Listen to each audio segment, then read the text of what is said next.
Hello and welcome to the PFFUI podcast. On this month's episode, President Tony Murray and Vice President Hank Harris provide a recap of the 2025 session of the Indiana General Assembly. Enjoy the show.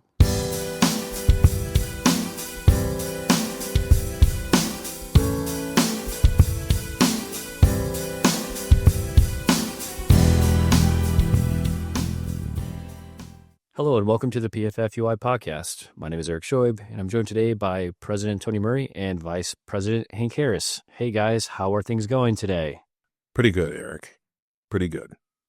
It's been a long session. Yes. So anybody who has not heard that the 2025 Indiana General Assembly has finally adjourned, and this kicks off the most anticipated podcast episode of the year, which is the 2025 legislative wrap-up. Buckle up. Tony, why don't you share with our listeners what your experience was like at the Indiana State House this year? Well, the session started, I believe, January the 8th, and officially sine die about 2 a.m., just a little before 2 a.m. on April the 25th. This was a long session, and I got a few hot takes, 3 hot takes that I want to sort of explain what the session was like. It was a first session, it was a last session, and it was a long session. So let's dive into those hot takes. Okay. Well, first session, I think this is an appropriate place to note for our listeners that Vice President Hank Harris, this was his first session. What were your takeaways? It was a good session to learn, I think. Everybody said how chaotic it was and how different it was, and having it be your first one, you don't know any different. So just took it all in and watching the process and just learning from Mike and Tony. You engaged. You were there. You were present. Last session, that hot take is with regard to Mike Whited. So he was with us in the halls for his final session. He's not with us today. I mean, he's around. I think he's searching for turkeys. But he actually brought his level of experience and his knowledge of the Capitol and the General Assembly to us and really benefited our members, as he always has. With regard to the long session, this is known as the long session. This is the biennial budget session. So the one thing that the General Assembly, by the Constitution, had to accomplish was adopting a new biennial budget, which begins July 1st, I do believe, is the fiscal year. So that's where we're at. And I think today we're going to break down some bills that are important to our members and give a little background about how this session went. So the first bill we're going to talk about is Senate Bill 388, which is the 1977 Pension and Disability Fund. It is. So one of the things that we started as a priority for us going into the session was a strategy over a period of time to enhance the benefit in the 1977 Police Officers and Firefighters Retirement and Disability Fund. And we started that out with a great author and somebody that we work with very closely, and that's Senator Linda Rogers. And Senator Rogers agreed to, after conversations through the summer, author this bill that essentially started out with a couple of key components, and that was increasing the benefit itself, the percentage, from 52% to where it is today to 55% with a cost share. Because anything that we do with the pension fund with regard to benefits is we want to make sure that they're paid for. That's only fair and that's proper for our retirees that are on the benefit, for our current members who will be on the benefit at some point in their retirement. In addition to that, the original bill addressed the accrual formula for those years worked beyond the vestment period of 20 years when we vest in that, which would have increased the maximum from 76% to 88%. As we reflected on this, and as we went throughout the entire state back in the fall and talking at district meetings to our local leadership, the imperative that we left them with is that this is a starting point. So the evolution of this particular bill, and this really sets another theme, I think Hank would agree, to this session, and that is timing is everything. But we felt very strongly that we needed to introduce this because it's an important legislative priority that affects our members, now in recruitment and also in retention in this profession. So we worked with Senator Rogers throughout the summer, crafted what we thought was a really comprehensive bill that would be the beginning of achieving our pension enhancement goal. And what we talked about was that this was going to take a period of time. The timing piece, just about the time that we introduced this bill in committee, and it was heard in Senate Pensions and Labor, which Senator Rogers chairs that committee. We had great discussion. We had a good opportunity to lay out our case in support of the bill, and that bill was held. There was a lot of discussion. It was held in committee. And for more discussion, but the timing piece of this was, and we'll get to this in more specifics, but the introduction of Senate Bill 1, which was the property tax relief bill. And as many listeners are aware, this particular bill in its original draft stood to reduce very drastically and dramatically local units of government revenue sources, or the amount of revenue that they achieve. But we're going to get into that separately here as we roll through this. But at the end of the day, Senate Bill 388 was modified in committee in order to keep it alive. It got out of committee, went to the Senate floor, passed the Senate, and then was referred over to the House side, where it did receive a hearing in the House committee, and then was recommitted, to House Ways and Means, where it ended up not receiving a hearing by the end of the session in House Ways and Means, or by the deadline for committee reports, and it died. So it did not advance. What that means, it did not advance, and despite taking some efforts to try to get that modified bill, because we reduced the enhancements in it in order to keep it alive. We spent the rest of the conference committee weeks trying to find an appropriate and germane home for that particular bill to see it through, but we were not able to find a bill that could go into.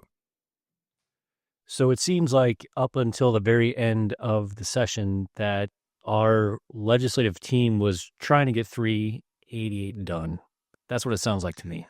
I think that's accurate. Yeah. Up until that last week, we were still talking to legislators and trying to figure out if there was a home. We identified several bills that we thought it could get into, and we talked to the conference committee, and fortunately, we just couldn't get it there. Yeah, but we did find that there was good support for the bill. It did not make its way through the process. And again, it goes back to timing with the stresses, because there's a cost share to do this. It would have increased the employer's contribution in order to fund the enhanced benefits, as it would have increased the members' contribution. But because of the unknown and the uncertainty that surrounded what would finally become Senate Enrolled Act 1 and how that would impact, there was a lot of unknown and a lot of trepidation about, adding additional obligations. It's worth mentioning, I think, that, through that process, we were able to hear testimony, and we had a lot of advocacy going to support the bill. But we had one group that represents cities and towns who opposed the bill, citing the unknown or the uncertainty of what the revenue forecast would be as a result of the property tax relief bill. So the benefit of that is we know that we were able to get it through the full Senate. And we're going to come back. We're going to come back to this. And I think that that's important for our listeners to know that it's not a one and done. We know that this is going to take some time. So I think that's where we're at with this particular bill. And even though this session's over, there's going to be another session. So our hope is that we'll be having this bill refiled in its original format and working it through in the next session. Okay, so now we're moving on to House Bill 1020 that deals with the 77 fund and the cost of living and the death benefit. Yeah. So this was, again, another one of our priority initiatives to do an enhancement to the fund, and it really affects retired members. This bill included a COLA cap increase. So right now, the cost of living adjustments to the 77 fund are capped at 3% and are based on what the annual consumer price index would suggest for an increase. We've had several years of some inflationary periods where the CPI far exceeded the 3% cap. So what this bill would have done is increase that cap to up to 5% on a COLA. In addition to that, also included in House Bill 1020 was an increase in the fund member death benefit. So for listeners, each member of the 77 fund, upon their death, their estate or their survivors receive $12,000 for burial fee and other arrangements in death. And the suggested increase would have taken that to $15,000.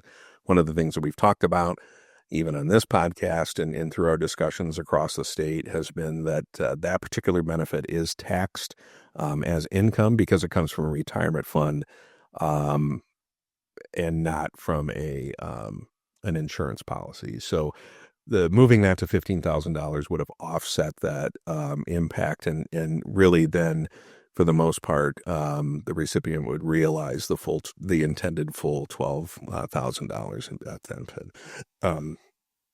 That particular bill was not heard in committee, was filed in the House, and did not receive a hearing. So, like 388, we spent the rest of the session seeing where that would be an appropriate place if there was a bill that we could amend that into. Again, timing. So one of the things that we were up against, particularly with the COLA, was that there are, I think, 13 funds under the IMPERS management, and only 2 of them receive COLAs. It's the Judges Fund and the Police and Firefighters Fund. So we were understood that there was a movement in the PERF plans and in the teachers plan for increased COLA. They rely on a 13th check that the legislature has to approve. So that was sort of the dynamic and the stress that we were faced with, is that while there were other funds that did not receive COLAs, we were asking for an increase in the COLA. So I'm not sure what impact that played, but I'm sure that it played some impact. And at the end, that died and did not advance because of lack of a hearing or being heard in the committee process. So again, I think Hank and I are committed to seeing this go forward in future, and we've had a lot of questions, particularly about the COLA from retired members, but we answer those questions with the reality of what it is and provide that transparency. I think given with the property tax, and we'll get into the Senate Enrolled Act 1 and House Enrolled Act 1001, between the budget and the budget forecast, being my first session, it did seem like it was a very tough session for anything that had to do with finances and increased cost on anything. There was appetite. My opinion was that the death benefit had support. Yeah, I would agree. I would agree that the concept was well received. It just bad timing, just like with 388. Right. That is what my question was going to be, just due to the uncertainty with large-scale bills with dollar signs, that anything that had to do with money this session was going to be tough to pass. Yeah, but that was the biggest one with 388, and that's why we did, by working with Senator Rogers, get it modified to try to keep it alive, so that once we knew what the property tax was actually going to be at, we could have a better understanding with both 388 and 1020 once we got those forecasts and could kind of tailor it at that time, but it just tough time. Which, we've experienced this before, and we know that, there are no revolutions when it comes to legislation for the most part, and that, you live to introduce this another day. And I guess the biggest takeaway, I think, for members to realize is that we're not giving up on these initiatives and these priorities, and that we do have support. It's just a matter of getting through the process and seeing how things flush out from a financial perspective. We got the prime pump. We got the pump primed. Yeah, they're aware. We've been educated on it. So, and if I may, I think we pulled the draft. So yeah. All right. Okay, so we're going to move right along to House Bill 1001, which is the state budget. Yeah, so that was an interesting bill. So just for a little bit of background, the legislature receives a revenue forecast in December before the session begins. And then they get another one in April. And about 2 weeks before the end of the session, the revenue forecast, and they begin to build the budget based upon that initial revenue forecast back in December. But 2 weeks before the session ended, they got the updated revenue forecast, which was not well received, in that it had a reduction of overall state revenue to the tune of, I think, about $2.4 billion. So they had to take those last 2 weeks to modify the budget, and we saw a lot of cuts in the budget. We were part of, that process. We anticipated that, and maybe not anticipated to the level of reduced forecasting, but a lot changes in 4 months or less. We participate in this. We have conversations both with, legislators, but other agency heads, and in order to prepare for this. And just so it's clear, like the state budget doesn't really have any impact on our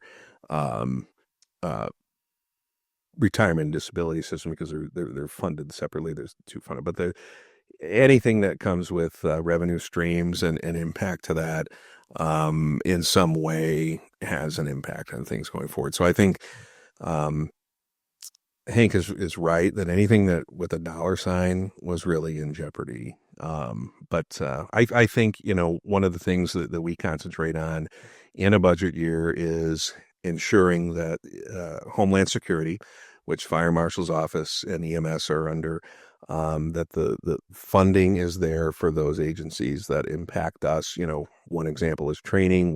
Another example is EMS readiness grants and things like that go to funding portions of training or training up that affect our members. So I think that was sustained relatively well in terms of surviving the cuts that ultimately the crafters of the budget had to seek in order to get a balanced budget.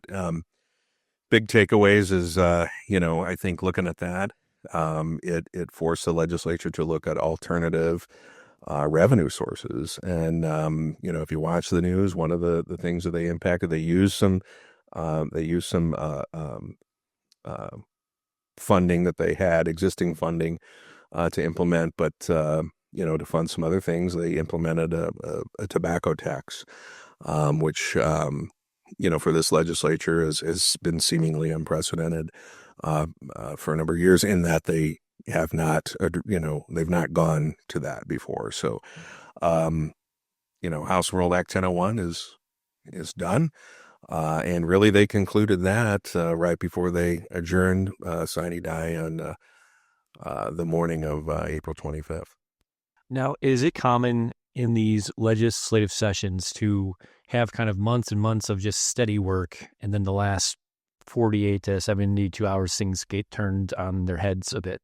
Yeah, I think that's an excellent observation. Yes, that's the way it goes. So we do all this work in advance, to find bill authors, to file bills and write bills that that reflect some of our priorities. But then in that system, and I think this goes to your point, Eric, is that there's 1,200 bills, over 1,200 bills that get filed, and it's Hank's primary responsibility to scour each of those bills. We do it as a legislative team and take bits and pieces of that, but we prepare, we anticipate what we know that we want to get accomplished in terms of bill files, but then have to go through all of these other bills as well, which takes some time. In the end, you looked over 1,200 bills, Hank, and we ended up with tracking just a little over 200. And then really our primary bills amounted to about 18.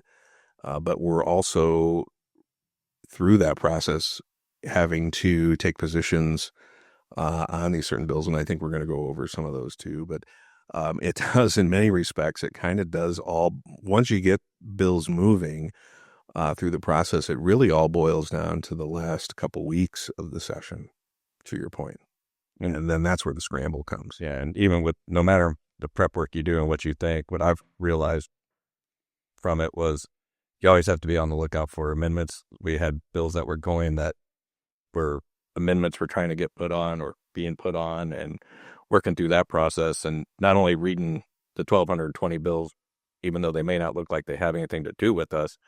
Occasionally you'll find bills, which we'll get into one of them, where you find a line that could negatively impact us if it goes through. So then we have to work on the amendment side of it and work with the committee. So it's kind of, yeah. And then that last week, just kind of tracking and making sure that something doesn't get added in, or we're trying to get our stuff added in that last week that may have not made it through the process. Yeah. And that's the conference committee week where you have an existing bill where a language can be added, and we have to pay attention to each of those conference committee meetings, and be very diligent about what's being inserted or in some respects taken out. And I think to all of that point, that's where relationships matter, is those last week of session, so that you can address those concerns with the lawmakers themselves, and you just don't get meetings off of the street to get those done. So kudos to our team of maintaining those relationships so that you are fighting for the goodwill of our members. So the relationships and being present, where in that week, what I know is you don't have time to schedule meetings. You don't get to just schedule a meeting with the legislator. It's having to be in the halls and grabbing them when you see them and talking to them, or they're grabbing us as they're walking to another meeting and saying, hey, have you heard about this bill, or something about this? Or so being present and being there all the time, every day, and having those relationships that they can come up to you and you can go up to them. And it's constant interaction. These things, the life cycle of a bill is extremely fluid, and you can do all the preparation that you can possibly, but it's very dynamic in the way things change, and you have, like to Hank's point, you have to be there to address these things, and we are, which leads us to one of the key bills. Thank you for that lead-in, Tony. We will now discuss Senate Enrolled Act 1, Local Government Finance. All right, so the original Senate Bill 1. So Senate Bill 1, which is now Senate Enrolled Act 1 because it is passed the legislature and has been signed by the governor. So Senate Bill 1, as introduced, the effort was, and the name of it was, property tax relief. And this was something that, was very much a priority for this governor. It's a topic he ran on. It's a piece that he wanted to have the legislature address in its original format. And we anticipated this, right? In its original format, Senate Bill 1 would have been decimated to local units of government and really all taxing units. And when we talk about these groups, these that are affected, when we talk about local units of government or taxing districts, these are libraries, these are schools, these are township government, local units of government, et cetera, right? So we began immediately to work on the issues that we saw that would be impactful to our ability to deliver, efficient response to emergencies all across the state, whether, it's a fire-based EMS fire department or first response fire department, delivering those services. So we immediately took the fiscal report of the bill and started to dig into that to realize exactly the impact of what that bill. Through this, we worked with a coalition of stakeholders to help cultivate a concise message, but also a message that revolved around our ability to respond to emergencies. Right? There was an evolution to this bill. This bill took about 3 or 4 major shifts in the evolution. I'll talk about it in the terms of evolution. Each step of the way, we were having conversations with those in leadership in the legislature that had, a voice on this particular crafting this particular bill, and where it was at in any given respecting committee. So one of the first evolutions came in the Senate. So it was assigned to the Committee on Tax and Fiscal Policy, where it was first introduced and heard. Testimony was heard. We were there, and then took from that our major concerns and started to talk to senators in leadership about how this would impact us, and then provided some suggestions of how to improve this, which, we were heard. The Senate Tax and Fiscal made major amendments, and this bill changed dramatically from how it was filed. That's what went to the Senate floor, eventually passed the Senate, and was assigned over to the House. And it was sent to House Ways and Means, where Hank, I think we had no less than, and with our other very close partners, the Fire Chiefs Association, the FOP, the police chiefs, but we personally had no less than 6 meetings, I think, with Chairman Thompson, as this evolved, to make our points. And this was over the evolution of the bill, to make the points and to hopefully make adjustments in the bill that would make it better for our professional interests and the members that we represent. Through the House evolution, essentially the Senate version as amended was stripped out, and a bill that did not receive a hearing, 1402, was inserted for the purpose of taking testimony and hearing. That particular insertion and testimony was, I think, 6 or 7 hours of testimony. It was late. It was a long day. But we had already had, very, I think, meaningful and engaging conversations through that. So we didn't feel the need that we needed to testify in committee on that bill, because we had already spoke with leadership and made our points, which many of them were heard. So then after that giant amendment was heard, essentially that language was removed and replaced with the predominant bill language that actually passed. There was no testimony heard on that particular language, if I'm getting the historical proceedings correct. There was no testimony on that. So the value of our being able to meet and have those conversations was extremely important into addressing our concerns, right? So we knew through the evolution that this was going to be something more than property tax relief, which it ended up turning out to be, really through the legislative action, more of a remodeling of the system, and how property tax, business personal property tax, and local income tax funds local government, which funds our services that our members do each and every day.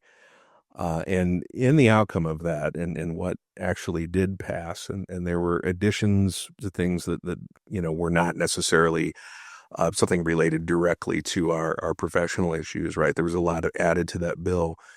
But at the end, we saw some of the key messaging that we had in terms of addressing these things, the concerns, were reflected in that bill, such as a new local income tax for fire, a 0.4% max that could be raised locally, not by the legislature, or not, but raised locally. It was permission granted to utilize that through the legislature, but then some other adjustments to how local income tax worked. And then the how the credits worked and on property taxes, and then some changes from proposed major changes to business personal property tax also became part of that. But in addition to that, we saw in the bill the reflection of how growing and growth triggers the need to provide more emergency services. So that seemingly has also been addressed in this bill in a way that allows for other provisions to that did not take away the most. And I'll have Hank kind of talk about the biggest takeaway in the effect of revenue. But before I do that, I just want to say that we engaged our data side of the PFFUI to begin immediately analyzing the fiscal reports of the evolution. Every time this bill changed, we were producing more reports that essentially, and sharing with our local leaders across the state, the actual revenue impact. So over the 3-year period, beginning in 2026, so they could realize what the actual numbers meant.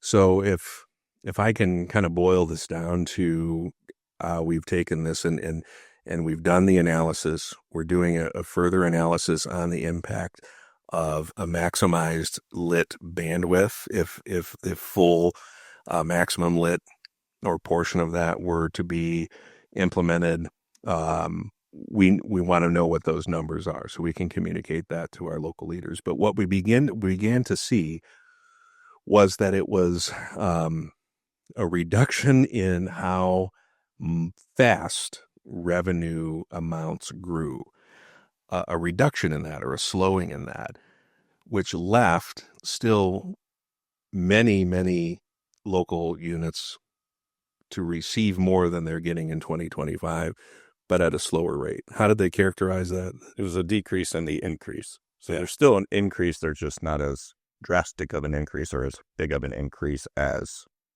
they would under current law, but there is still an increase. So why is that important to know? Why would we want to communicate that to local presidents and executive boards across the state? Because they have to have these conversations, whether they're negotiating a contract for 2026 or they're just looking at total budgets, and they need to have as much information as city or town leaders or township leaders have when they're sitting at the table discussing this. So that's the process that we used to make sure we have information. And again, we're still working through what the lit capacity would generate.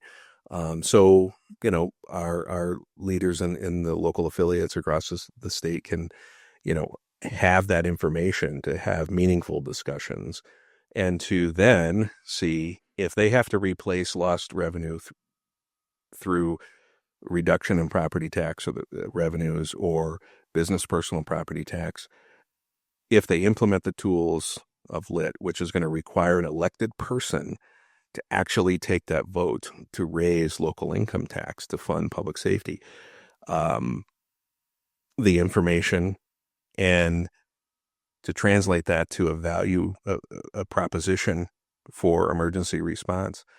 And that's also going to take a political effort to do that. And that's why we have political action committees in our locals. They're going to have to be engaged to create these arguments and support for implementation of these things. And I know this is a little bit complex. And, at the end of the day, we had discussions about, our strategy. And again, it's very fluid as we're going through this, happening very fast, but we're engaged in every part of it and trying to understand every part of it, which is our job.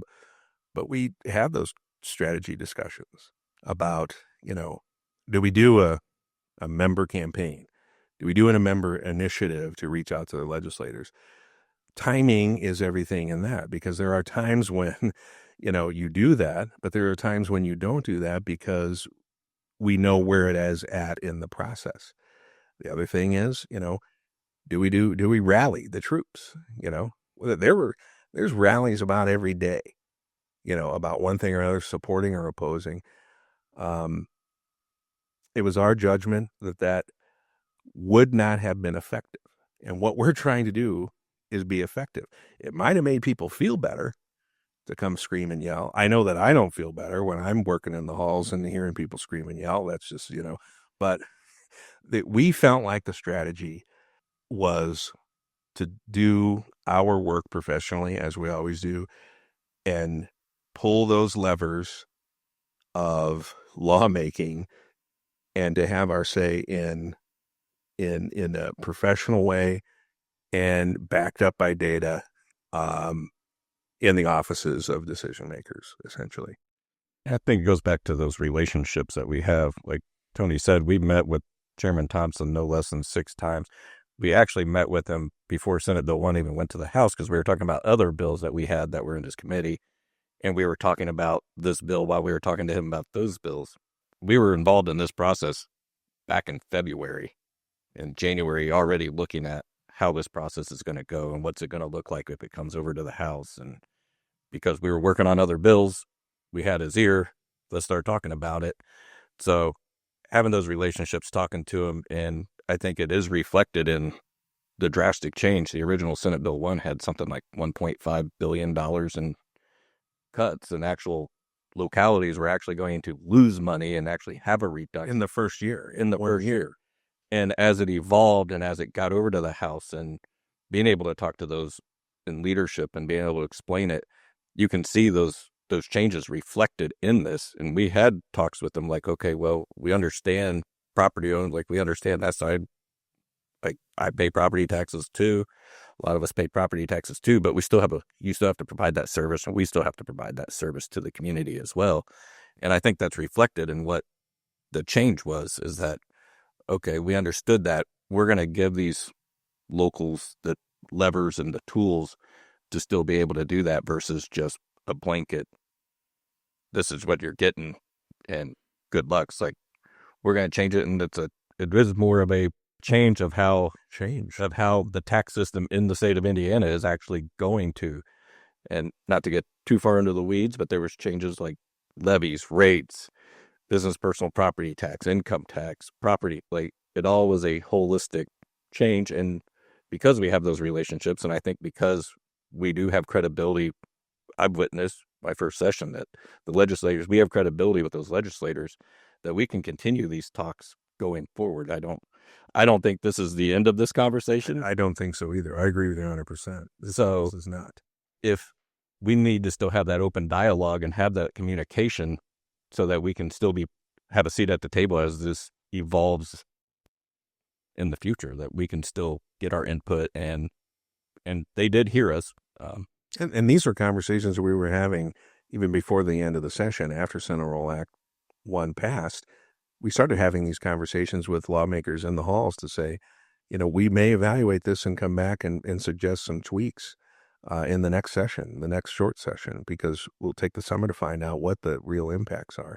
And, there's an appetite for that. I think there's an appetite. But part of this in developing the strategic strategy in the lawmaking process and the legislative process, you have to have the ability to read the room. And in a fluid place like the halls and the rooms of the State House, reading the room matters. And there was a few things that were on our radar. One, this was a very strong initiative by the governor to do something about this, a brand new governor. There was an appetite by the legislature to do something as well. And then you had the voters and the taxpayers, the property taxpayers, who were saying, my property tax bill has increased too much too fast, and I'm on the verge of going out of my house. Can't afford it.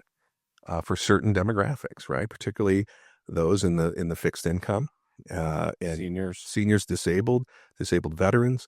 So this evolution then focused on some priority demographics of property taxpayers. At the same time, who also desire, for the most part, to have the services, emergency services they need when they need them. So reading the room helped develop our strategy.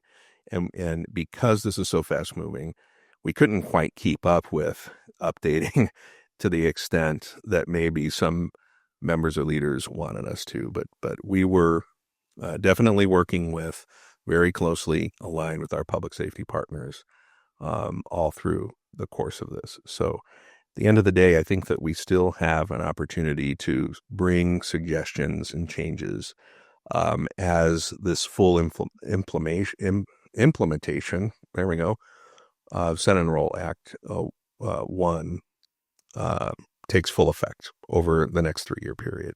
So that's where we're at. So to tie a bow on this subject, this is how I equate SEA 1. It started bad, it got a little better, then it got a lot worse, then it got a little better. But now we have to work with the tools that the PFFUI created and put them in our members' hands for the best outcomes at the local level. Yes. And I think that that's accurate. Yeah. I would also say too, and part of going back and having the opportunity to make some suggestions to adjust is one big component that was contained in the now law, and that was fixing rate caps on new territories. And that is something that I think that we have to, along with, the Chiefs Association, cities and towns, mayors, townships, we have to help understand the full impact of that and hopefully navigate that. So there was an appetite to do that. And I'm not going to get into the reasons that I think that there was an appetite to do that. But in our analysis, when we pulled quick data, of all of the fire territories and districts in the state of Indiana, only 9 existing today exceed the 0.40 or 40 cents on the dollar rate, which it's capped at for new territories going forward. I can tell you this, that started out as being a cap on existing territories as well. And it started out lower. Started and lower. So that was a negotiation piece. I think the Senate wanted it at 0.30, but the House was able to get 0.40. So I think that that's a piece that it's not lost on us, but I think in territories that are looking to establish that, taking that rate cap and then looking at the lit potential to formulate what type of service they can deliver for that amount is going to be key. It's going to be key. And there's also a lot of messaging that I think we experienced through this session too. Fire and EMS was talked about more in this session than I've ever heard it. Legislators said that. Legislators said it. This is going to be an ongoing discussion. And I think that there is an appetite to create efficiencies in the fire service to maximize the value. That doesn't mean, in my mind, reduce services.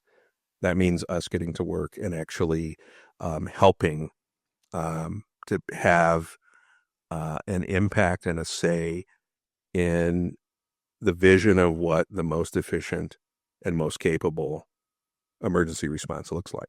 So I think that we're going to be in a place through the summer and in the coming years to continue these conversations. And there's one bill that we're going to talk about in a minute that really kind of triggers the appetite to change. And I think that we're in a change place right now. And all of SE A1 really comes down to the next steps from property tax caps originated several years ago, and this idea of reducing the reliance on property taxpayers to fund local government. It's the way I see it. And there's more to come. And to your point, I mean, fire and EMS being talked about in the halls a lot this year, which my first year, so don't know any different, but it even started over the summer. Like we had the EMS roundtable where it is EMS and fire is now becoming, I don't want to say a priority, but maybe it is a priority at the State House and looking at how do we provide these services and how can we provide it better and continue it going down, going forward in the future. And I think to your point, and really going to tying a bow on this, is the reason that we have a legislative team and are in the halls every single day, and so we can be impactful through the entire process. It's not just showing up when we're the topic of conversation. We show up every day to represent our members' professional interests every day that they're in session. So I do want to say that, thanks to the leadership in the House and the Senate for listening to, the points that we had to raise. And in particular, thanks to Chairman Thompson for as much time as he took to understand our issues and to vet those out a bit. And so I'm going to run through some of these other bills, but we will have a full recap at our PFFUI Convention coming up in a couple of weeks, where we'll dive deep into Senate Enrolled Act 1 and what the new levers are and how best to navigate the new taxes. And now we turn it over to Vice President Harris to discuss other priority bills from the legislative session. Okay. So run through a couple other bills that we're tracking and working on. House Enrolled Act 1016 is the School Safety Commission. This has been signed by the governor. This adds a fire chief to that School Safety Commission. Previously on those school safety commissions, fire and EMS was not represented on them, so this gets us a seat at that table. House Enrolled Act 1051 is mobile integrated healthcare grants. This has been sent to the governor awaiting his signature. This adds county agencies to be eligible for that grant program. There is language in there that if there's already a provider receiving that fund or fire-based EMS receiving that, that the county or a hospital agency wouldn't be able to get those grants. So if they're already receiving the grants, it's called a no-compete clause, basically. House Enrolled Act 1118 is Critical Incident Stress Management Debriefing. What this does is it tightens up or adds more protections to the CISM and peer support meetings. We did get peer support amended into that bill to be covered as well. And anybody participating in either a CISM or a peer support meeting cannot be compelled to testify based on that information in that. Just add some additional confidentiality components. House Bill 1233, Local Government Reorganization. This did not receive a hearing and died pretty early in the session. This bill got a lot of attention early on. This would have removed township government and also actually fire territories and districts. We met with the bill author, had pretty lengthy conversations with her. Ultimately, it never got a hearing, and that was that. But I think this particular issue is going to be addressed again, and we hope to be at the table to provide some insight and analysis of our perspective. House Enrolled Act 1297 is a motor vehicle medical information program. It has been signed by the governor. They call it the yellow dot bill. What this does is allows members of the community, when they register the vehicle, they can get a yellow dot that they can put on their rear window, identifying that they have health issues, and that first responder, our members, see the yellow dot. They know that there's additional information in the glove box based on that health information of that person in the vehicle. So House Bill 1573 is impairment for mental illness. This adjusts the language to how Class 3 mental health disability is treatment is covered. That, while didn't get a hearing, we did get it amended into another bill. Unfortunately, that bill did not get a hearing and ultimately died in the House. House Enrolled Act 1587 is insurance matters. This has been sent to the governor. This allows to bill private insurances for mobile integrated health services provided by for mobile integrated health services. House Enrolled Act 1637, School and Public Safety Matters. This was the IDHS agency bill. This has been sent to the governor. Biggest thing for us in this one is for fire training. Agencies no longer have to apply for a burn permit for those live fire trainings that are done at a facility owned and operated by a municipality or fire department. House Enrolled Act 1641, County Government Matters. This has been sent to the governor. This is one of those bills of the 1,220 we read that we look for stuff that could also be negatively impacting us. This bill, the title is for county government. It had everything to do from golf carts to some zoning. We worked and ultimately was able to get that language removed and stripped out of that bill as it went through. Yeah, it would have made merit commission meetings not subject to the open door law. Yeah, and that was a concern. So Senate Bill 104, this was residential tax increment financing. It did not receive a hearing and ultimately died. This bill would have allowed, I believe, 5% of residential taxing increment financing, or TIFs, to go to public safety. Obviously, it benefited us, but unfortunately, it did not get a hearing and ended up dying. Senate Enrolled Act 505, Emergency Transport to Appropriate Facilities. This has been sent to the governor. This allows agencies to bill for transportation to facilities other than the ER. So mental health facilities, urgent clinics.